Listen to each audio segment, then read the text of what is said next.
Super. Bon. Eh ben, on peut lancer tout de suite le dossier du jour.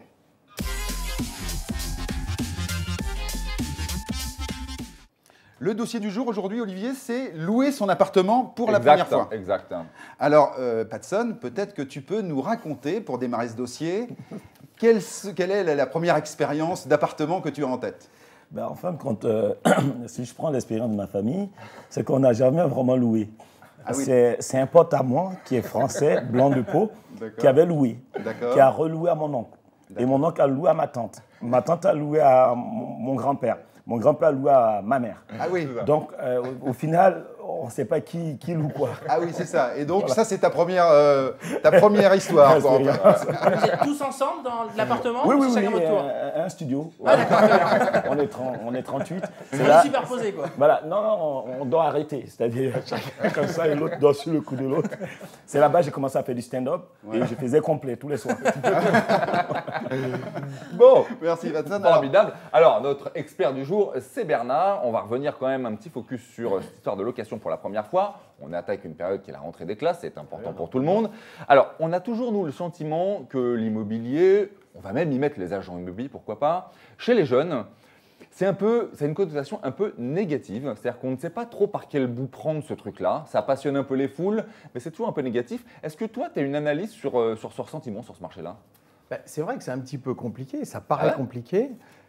Sur le terrain, ce n'est pas toujours un parcours facile, parce que quand on est jeune étudiant et qu'il faut se loger, c'est un peu le parcours du combattant. On a en même temps d'autres choses à faire, parce qu'il n'y a pas que se loger. Il faut savoir anticiper. Est-ce que je suis reçu, je ne suis pas reçu? Est-ce que je m'y prends au mois de juin, ou est-ce qu'en catastrophe, je vais aller au mois de septembre parce que la rentrée est en octobre? Bref, voilà. C'est un peu l'examen de passage dans les agences en général. C'est un peu ça. Et puis, c'est vrai qu'il y a tellement de réglementations, il y a tellement de choses pas claires du tout aux yeux du grand public, que nous, on connaît, nous, les professionnels. Mais voilà.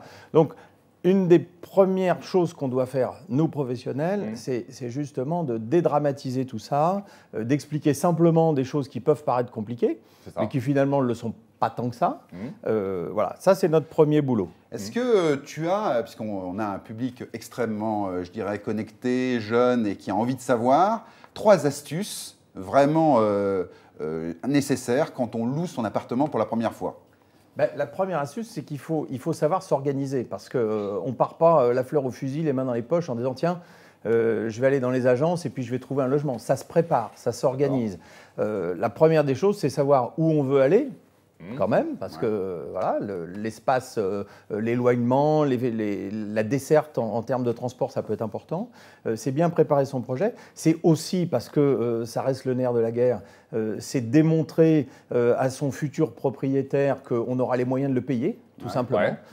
Il faut amener des munitions. C'est des choses comme ça? C'est donner un ensemble d'informations à l'agence qui va transmettre au propriétaire pour lui dire, voilà, ne vous faites pas de soucis, ce candidat locataire, il n'y a aucun problème, il a les moyens de vous payer. Et puis, dernière astuce, puisque c'était trois astuces, il faut être réactif, il faut bouger, il faut accepter de passer un petit peu de temps, surtout dans les grandes villes, parce que comme par hasard, c'est dans les grandes villes, et notamment les grandes villes universitaires, donc il n'y a pas que Paris et la région parisienne, il y a toutes les grandes villes universitaires où il y a un petit peu de pression, parce que les facs ont du succès, donc les jeunes veulent y aller, les étudiants aussi, et voilà.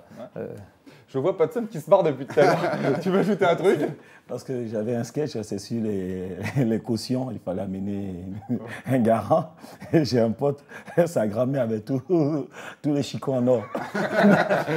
On l'a amené quand elle avait la bouche. Voilà, on a amené la grand-mère quand elle a ouvert sa bouche, on dirait garantie. C'est une belle caution.